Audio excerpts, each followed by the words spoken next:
as much as I'm saying, don't try to wish your past away, I think I still have that part of me that does wish it was different. I think I still have that part of me that does wish I wasn't abused so young, that I didn't see certain things. You know, sometimes I do wish, and I want to meet the person that I would have been if all this trauma didn't happen. Sometimes I want to meet her. I want to see what she's like. I want to see if she thinks she's pretty. I want to see if she thinks that, you know, she deserves certain things.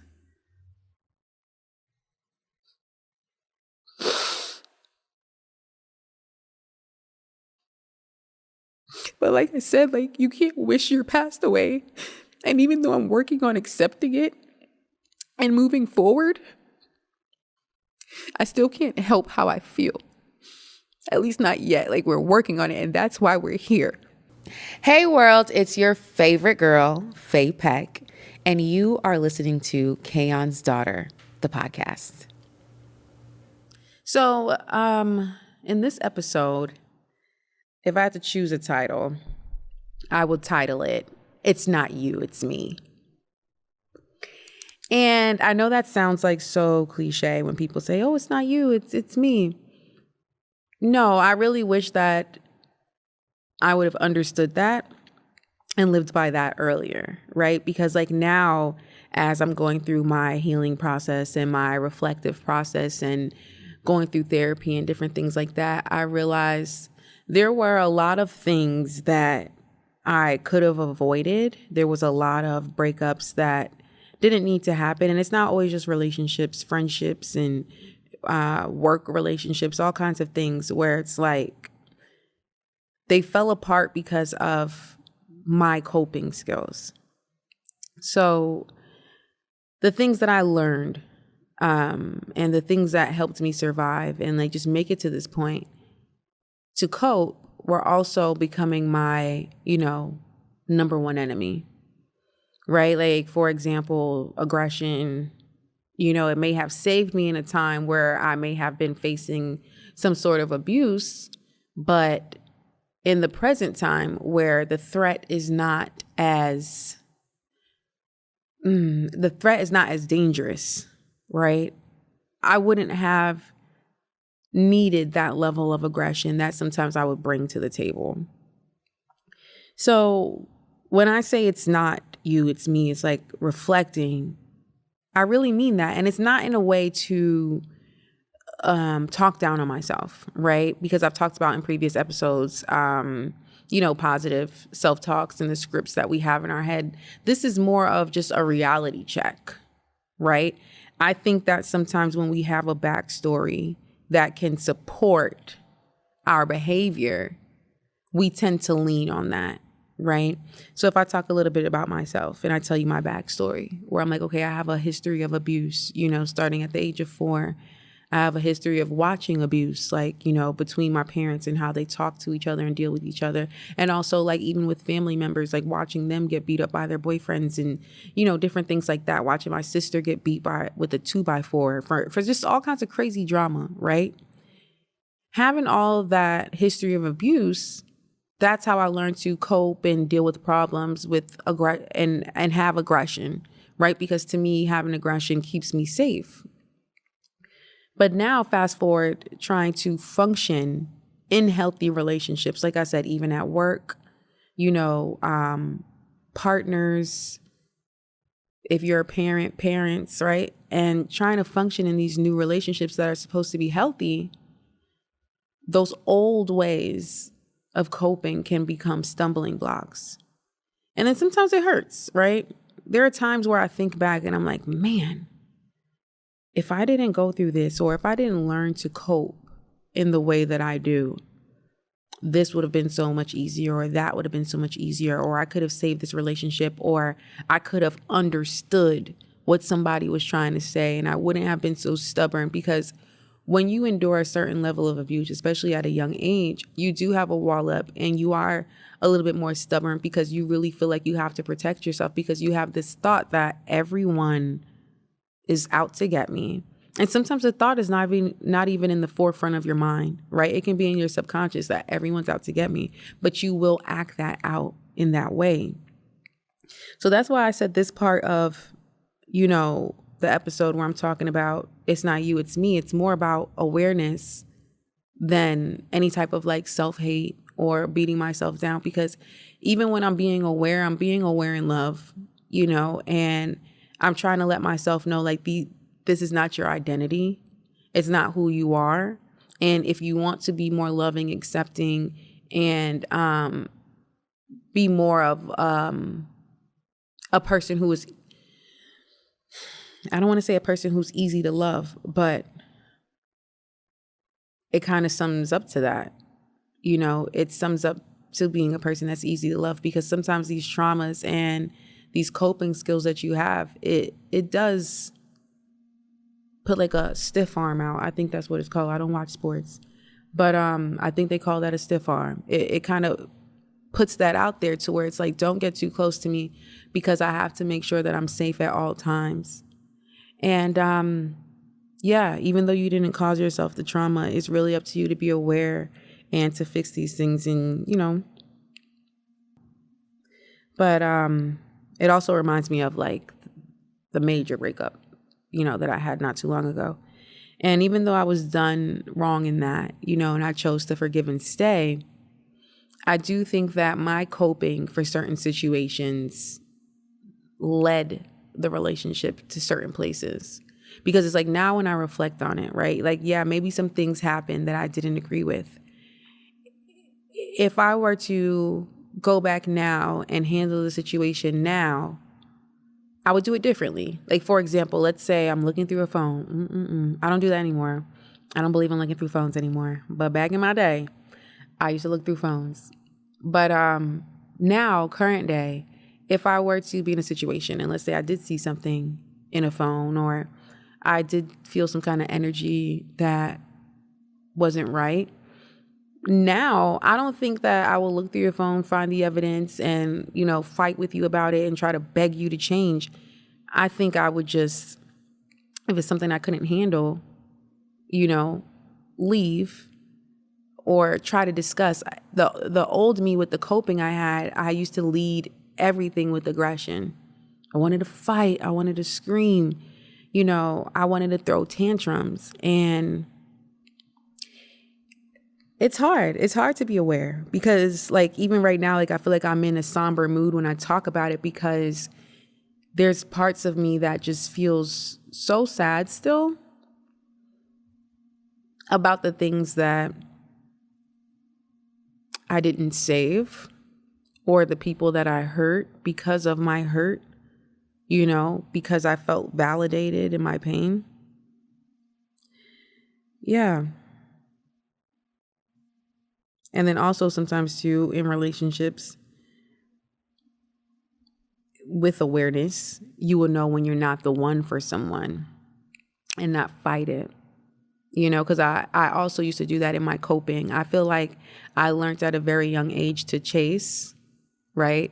Chase the affection of my parents, chase the love of my siblings. Like, I learned very young to chase and to get rejected and to try again. But now with the awareness that I have, it's like no matter who the person is, if they're not loving you or accepting you, you don't have to chase until you get it. It's okay if everyone doesn't like you, if everyone doesn't love you, including your own parents.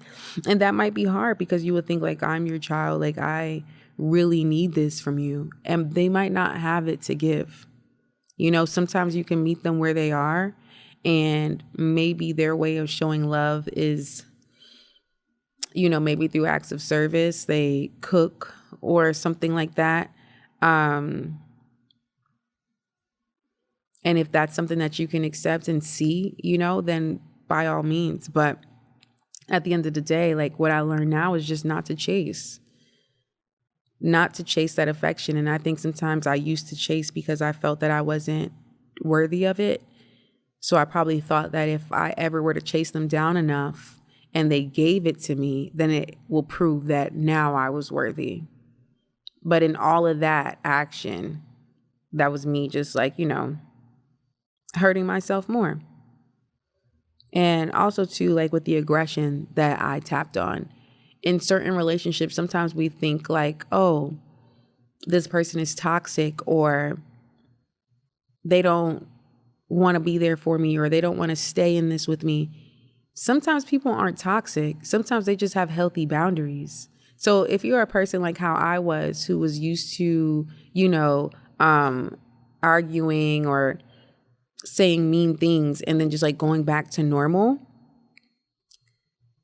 and then the next person is like, hey, I'm not putting up with this, I'm not staying here. That doesn't make them toxic. That doesn't make them a quitter. They didn't quit on the relationship. They just have healthier boundaries than you do. And eventually when you become aware and see like, okay, no one has to put up with being called names and arguing and fighting. Like, this is not normal. This is not love. Emotional responses does not determine love. And I think a lot of us think that. We think that if we respond emotionally or we get our emotional response back, whether it be yelling, passion, whatever, then we're like, oh, good, that person loves me. Good, that person cares. That does not equate to love and care. Sometimes love and care is silent. Sometimes that person they love you so much that they're not speaking in their immediate emotion.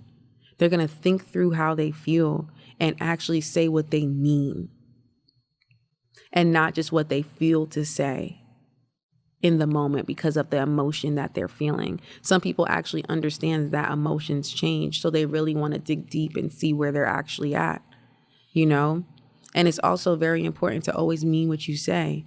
I think a lot of times, some of us too, and I can only speak for myself because this whole podcast is just about my evolution and journey and healing myself. I can only speak for myself and say, I used to talk out of manipulation, right? Where it's like, I would say something in hopes to garner the response that I wanted. So now that I look back on it and I reflect on it, I'm like, wow, that was manipulation. That was manipulative. Because instead of just saying what I mean and allow you to respond how you want to respond, I would basically manipulate the situation, and say, if you love me, you will do this, or, give these ultimatums, or say things that will poke the bear, or tell you, I seen this podcast online, and tell you the things from the podcast that will benefit my point. Really try to control what you see, hear, think, and feel to my benefit. And I think a lot of us do that, and we won't admit it. But I'm going to admit for myself, because that's the only way that's going to help me heal and make sure I don't do it furthermore in the future, by admitting like, yes, I used to speak manipulative. I don't know if that's word, manipulatively. I used to try to manipulate, but it's like, hey, did you hear that Steve Harvey said a man that da da da da, and I'll quote something that I think will be beneficial to my point. And things like that aren't helpful. It's kind of just best to say what you feel, allow that person to process it, and come back with what they have to say.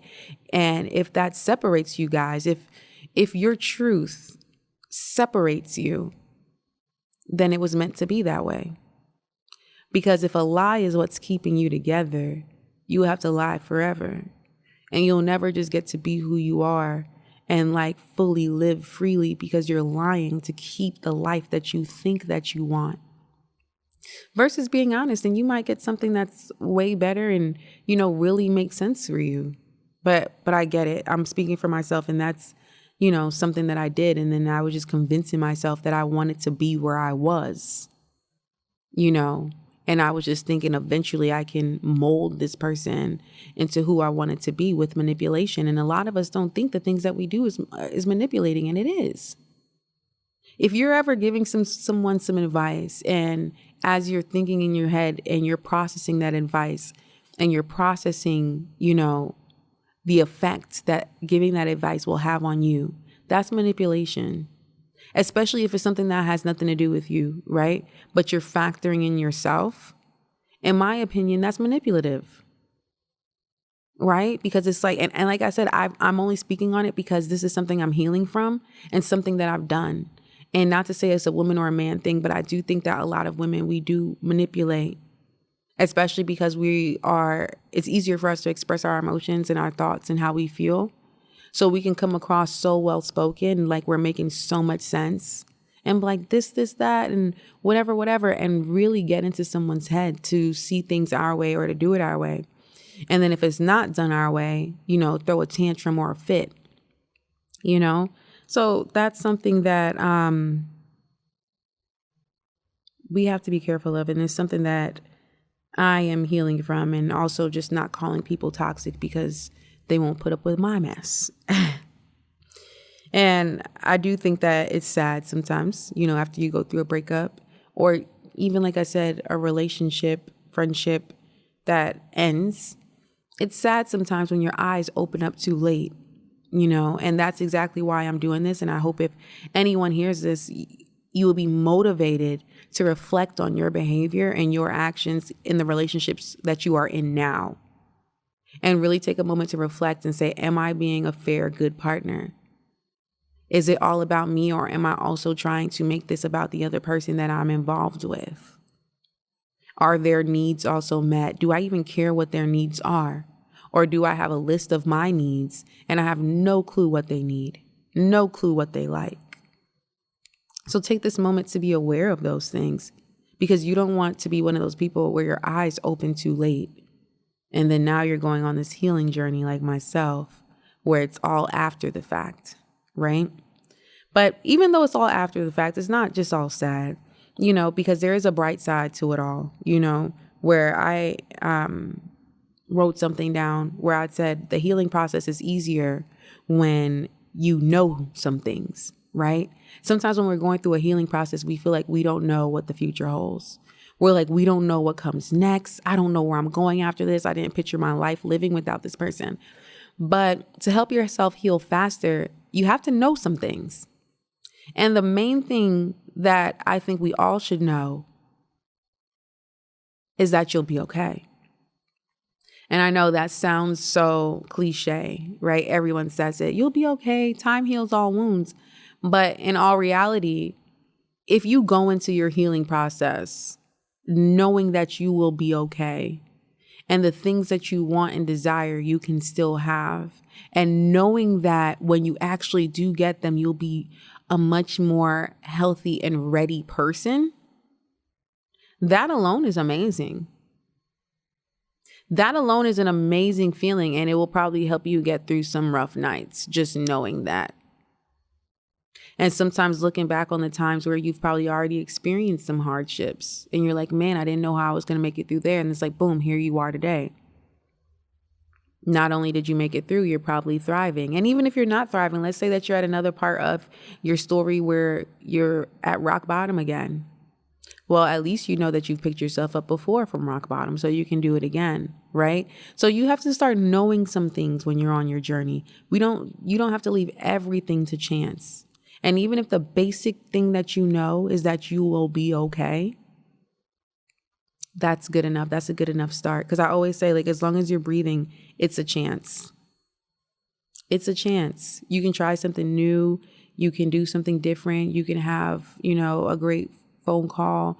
You can feel a will to live for, any kind of different reasons. Yeah. And then I had another point here where I said, whether it's late or on time, it's still working in your favor. So for example, let's say you desire to, have a family or a certain career. You may have pictured in your head, I wanted to do it by 25 or 28. But by 25 or 28, let's say you didn't get it. It could definitely be for your own blessing. Because 25, 28, you probably could have squandered it. It could have went left. It could have been with the wrong partner. Sometimes we leave relationships, with people. Just be thankful sometimes that you left it, left it alive for some people if it's domestic violence, or left it without a child, or left it, without it being worse than it is, And even if you do have a child from the relationship, that's fine, because if you're able to leave, and still co-parent, that's a beautiful thing. Or if you have to parent on your own, that's still a beautiful thing. And you still have, your future, and regardless, you're still going to be okay. And that's just something, like I said, that's just something that you have to know. And even if the life that you want comes later, the present still feels like the present. So whether you got it then or now, getting it when you're healed and actually able to take care of those blessings that you want is way better to get them and squander it, you know? So the perfect time is always the right time, and it's always when you actually get it and, you know, when things fall into place. So nothing's ever too late. So just like heal and create the foundation for those blessings to come, because I can honestly say now, with the awareness that I'm having, and I'm still in the early parts of my healing, and you probably can tell probably from just how I talk and, you know, my thoughts and whatever, but I'm still in the early parts of my healing. But I can definitely say this. I know for a fact my next relationship, and I'm not just only healing from a relationship. I talk about relationships a lot because I feel like that's something that people can relate to versus just sitting here talking about my childhood and my personal traumas. But I can say this. I know for a fact my next relationship is going to be amazing just because of the level of awareness that I have now just on myself, right? Where I'm accepting myself, but I'm also accountable and aware of the things that can be better about me, but not in a negative way, right? I still love who I am. I still have a high level of understanding for the things that I've went through that, you know, gave me the tendencies that I had and have, right? I'm aware of them. I'm aware that I didn't ask for them, but, you know, they came out of survival, and I'm thankful for them for allowing me to survive. But I also see that now in my current space that they don't have a place. They don't have a place. Sometimes your coping mechanisms, the survival skills that you had, does not have a place in the current life that you're creating. And that's okay. And sometimes you might feel like you're losing a part of your identity because that was who you were. You needed to be aggressive. You needed to stand up for yourself. You needed to fight for yourself because no one else was fighting for you. It's understood. But there comes a point in time where you have to say, okay, I'm graduating. I'm moving on in life. Now I'm a calmer person. I understand I don't have to put up that same fight. People aren't out to get me the way that I thought that they were. The world doesn't hate me. And then also, too, you have to have a level of confidence in yourself to know that if you need to handle a situation in a certain way, that you will. But you don't need to go into every situation trying to survive. Look at yourself in the mirror. You've already survived. And that's something that I have to tell myself, you know, because going through therapy now, and, you know, when they put the lines together for you and like, you act like this because of this, and this was triggered by that, and these are triggers, and you start to paint the picture, you're like, wow, I didn't even realize I carried this so far. I thought I forgave this person. I thought I moved on from that. But all of those things were building your character. All those things were making you who you are. And believe it or not, there's still some things about myself that I like that was stemmed from my trauma, right? Like, for example, I don't like to see people hurt. You know, I'm very helpful. I try to be very fair, you know, and I try my best to like motivate others. And I know that that all comes from what I didn't have and the things that I experienced, right? So those are some good things that came from that. And I love it, right?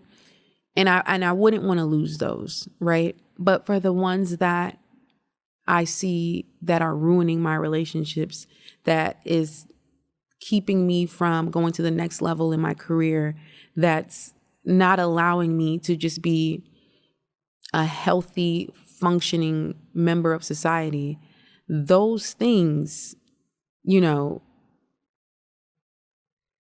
they got to go. And like I said, not in a negative way, not in a beat myself down kind of way, or not in a pity, poor me. Why did these people abuse me? Why did these people hurt me and make me think like this? It's none of the above. It's in a very respectful kind of way where it's like, we went through this. You saved my life, especially to my aggression, right? My aggression has saved my life many times. But then now I have to usher it into my past. I cannot be an aggressive mother. I can't be an aggressive wife. I mean, in moments maybe, right? If somebody's coming after my child or something, but we're just talking about just in regular, day-to-day life, right? There are certain traits that I do not need. So my little survival kit of emotions and reactions is like, I can go ahead and pack that up. And I need to like really create the identity for myself that I want and no longer live in the identity that I had to in the past. Something to think about, and, definitely something that I'm healing from, and, it's funny because I remember before and people used to tell me like I had a temper or I was aggressive or those different things about me. It was hard for me to accept because nobody accepted what made me that way. That was never talked about. The cause was never up for discussion. It was always everyone talking about the effect and who I became.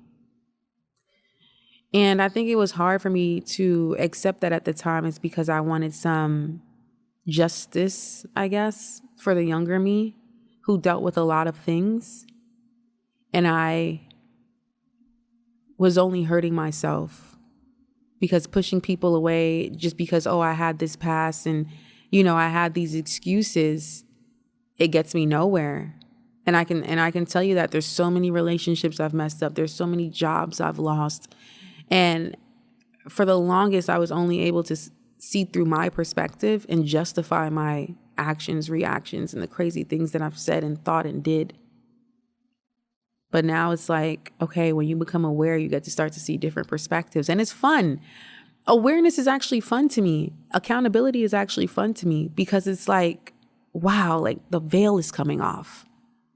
I really get to see how I am and how I'm coming across. And then it just starts to make sense why things didn't work, and then it's like, yes, I'm changing myself for the better. So even though I'm accepting who I am and I know what I've been through in my past that made me how I was, now I can see it, acknowledge it, even say thank you to it for being there for me, right? Making sure I survived, made it this far. But now I'm aware to say, wow, I can just smell the roses now. I can be softer. I can be nice. I can be understanding, and I've always been understanding, but it was at a detriment to myself. Whereas like I was understanding people in order to, I don't know, maybe get some acceptance from them. Because I am very much naturally understanding and I'll look, to people's past and things like that. But I think now I'm understanding the balance as well of making sure I understand myself. And I think that's what I was missing. All that, that I was able to give to others, the understanding and the grace, I needed to give to myself, And like I said, I'm very thankful to the survival kit for bringing me this far. But I can honestly say we can hang it up.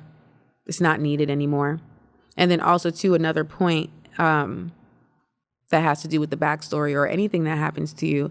I think we have to not take it so personal, kind of like in the book, The 4 Agreements. I believe one of the agreements is not to take things personal. And as hard as that may seem, because it's like, oh, this was done to me. They hurt me. They did this, whatever. Sometimes you have to realize like everyone's world is not revolving around you the same way yours is revolving around you. You know what you think, you feel, you know where you go, you know everything about you. Your whole world is about you. That's the same for everyone else. You might put some of your energy out, especially if you're an empath, right? Maybe your self-care is not all the way fully up there, but in your mind, you're always looking at things as it pertains to you. So sometimes when people hurt you and they do these things, it's really not about you. It's moral issues that they might be having with themselves, right? And it sucks that it spills over, and it bleeds on you and it causes you harm. But that's when you have to like choose. And like I said, I'm a very understanding person, but not everybody's like that. Some people, it's just easier for you to just walk away and not try to understand anyone just for your own safety, so that you don't have to cause more trauma to yourself that you now have to go later on and undo, right? And if that's the case, by all means, do what's healthier for you. Because I can admit and say that there were some times where I wish I didn't understand as much as I did and didn't stay, as long as I did in certain situations, where I would have just said, hey, I'm just going to go ahead and head out now, because that would have saved me, from a lot of trauma. But hey, I went through it. And like I said, on the bright side, at least we're here healing. And to parents, I'm not a parent yet, but I'm very big on parenting. I have a lot of nieces and nephews. I think I have like 6 or 7. Shout out to my siblings for doing what y'all was supposed to do. So that way I can have kids without having them. But I will eventually want some. But for right now, we're just talking about where I'm at. So for parents, I think it's and I'm not going to tell you how to parent, because I know people hate to hear parenting advice from people who aren't parents. But parenting is very big for me, because I remember a lot of my scripts that got written in my head. And when I started to form my identity of myself the first time, a lot of it had to do with what I was hearing in my house. My dad and my mom, they were not the nicest to each other, right? They were very like verbally abusive to each other and whatever else. And to witness that, everything that my dad said to my mom, I would take it in as if he was saying it to me. And I started to create my identity. So it was like, if he would tell my mom like, oh, you're worthless or blah, blah, blah, I would internalize that. And I grew up with that. Like, if this is how a man views my mom, this is how I'm going to be viewed.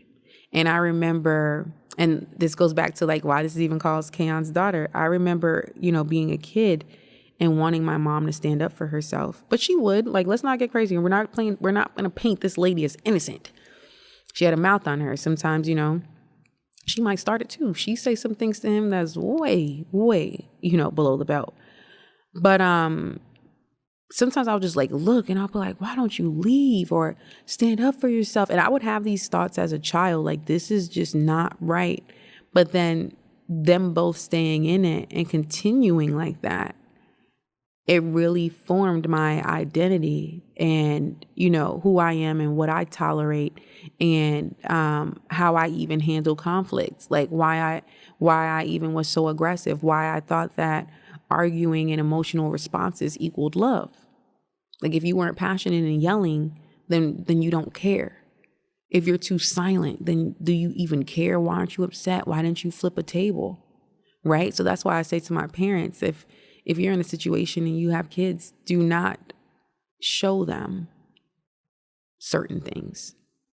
That is so important. Let them see love. Let them see healthy communication. Let them see boundaries, because that is going to help them as they grow up and get in conflict and create the identity for themselves and, so on and so forth. And also too, like, children are sponges. They're taking everything in, and they also think that you're correct. They think you know everything. So if they see, oh, mom fights with dad and they cuss each other out and they call each other names, that's how they're going to handle conflict. Or maybe they'll internalize those names like I did and think of themselves that way.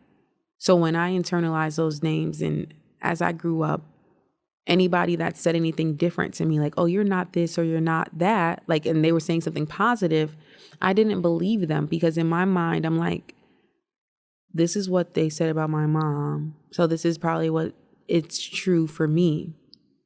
So I don't like to think of what ifs anymore, because I used to think to myself, what if I wasn't grown in that situation? I wonder where I would be in life. I wonder how I would think. And I'm starting to realize what if scenarios are not good. It's not healthy, especially when you're what ifing about the past. The best thing you can do is accept how your past was, accept, who it made you. And then if there's something that you want to change, then you go change it. And I'm talking about the present part of who you are. You can't change the past, right?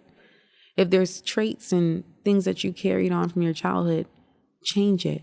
Become aware of it. Start to try to look at yourself from, I think they call it a bird's eye view or something. Start to try to look at yourself from the outside. See how you're coming across, right? A lot of times we might do and say things and people react. Because there's been times where I've literally watched people react to my aggression. And for me, the level of aggression that I was giving felt normal. So they'll say something, I'm like, what the fuck? And then when they'll jump or they'll get startled, I would remember those reactions and I'll be like, why did they jump? Why did that startle them? Because to me, that the level of aggression that I displayed was so normal. So when I got around people who weren't used to that kind of aggression and realized hey, you don't have to communicate like this. I can just say what I'm saying, It's all learning. And like I said, when I talk about this topic, especially my past, it really always makes me just so somber because I think I'm still making peace with it and accepting it. I feel like it's something that is so far from being healed that it mellows me out, because as much as I'm saying, don't try to wish your past away, I think I still have that part of me that does wish it was different. I think I still have that part of me that does wish I wasn't abused so young, that I didn't see certain things. Sometimes I do wish and I want to meet the person that I would have been if all this trauma didn't happen. Sometimes I want to meet her. I want to see what she's like. I want to see if she thinks she's pretty. I want to see if she thinks that, she deserves certain things.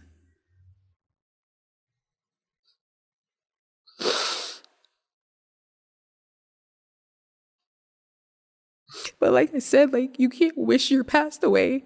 And even though I'm working on accepting it and moving forward, I still can't help how I feel. At least not yet. We're working on it, and that's why we're here. I'm putting the work in to become the person that I want to be without the excuses of my past. And yeah, I can have a lot of excuses, because I haven't even really touched on the subject of what it is, the things that has happened, and, really get into detail. But trying to accept all of that and being aware of the safety, the safety box that you created to help you through life, the aggression, the anger, being aware of that. It opens doors, because it's opening the door to my healing, but it's still hard. It's still hard, because yeah, I would have liked to meet her. I would have liked to meet the girl that had the healthy childhood or the healthy parents. But also too, I don't want to live in that wish, because I think that's how I've been going so far. And that wishing that things were different in order for you to be a better person will keep you stagnant. So I think the acceptance is what propels you forward. When you accept what happened, you accept who it is. I accept the toolbox. I accept that I messed up relationships in the past. I accept that I wasn't able to see it in the past. I accept all of those things. I accept, that I had low self-esteem for a while. I accept that I've acted out. I accept, that I used to be violent. I accept all those things, and I'm aware of all of those things now. And it's beautiful that it launched me on this path of healing. And it's also allowing me not to be afraid of being the daughter of my parents. I'm not afraid of it anymore. I'm not afraid of becoming my mom or living the rest of my life in an unhealed state, because the awareness. So like really healing and stuff, it's such a beautiful, painful journey, because you're becoming aware of how you were operating, you know, and that's such a good thing, because now you can change it. It's changeable. So just because, you know, I had that past and I've created myself according to who I needed to be to survive, you know, it doesn't mean that I can't soften up, you know, and being aware of how I'm coming across and those things is what's going to allow me to do that. So that way, when I do become a mom and I do become a wife and I do become those things, I can be one that is understanding in a healthy way, you know, sensitive in a healthy way, able to communicate in a healthy way, without the abuse on myself, without the continuous needing of abuse. Because sometimes like being in abuse could also be a safety zone, you know?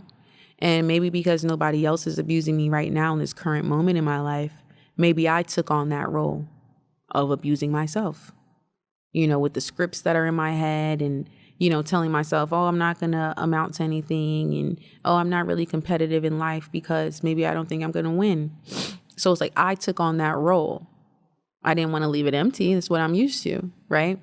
But that's the beautiful part of awareness. Maybe I should call this episode awareness. But yeah, that's the beautiful part of awareness. You get to start to see who you are. And then it's up to you if you want to change it. Or you can live in your, you know, victim identity, you know, where I think some people are so attached to their pain that they don't know who they are without it. Right? So it's like, I've been in so much pain for so long. So now for me to be the healed version of myself is like, who am I? Now, if I stop telling my sob story, what do I tell? Right? If somebody says, how are you? And I have to say anything other than, oh, I'm just making it. Then you're like, then what do I say? Yeah, it's a shift, but it's a shift that can be done if you put in the effort, you know? And that's where I am right now. And every single day it's a work in progress, and trying to just fight different thoughts and going through each day, and also not trying to live in a fictional fairy tale of what I think everyone else thinks, and, you know, and just try to be as aware and in reality as possible. Well, that episode was cool. I don't know. I'm going to look back and see if I, you know, even made sense, but that is my episode for today. This is Kayon's daughter, and I hope that you continue to come along with me on my healing journey. Thank you.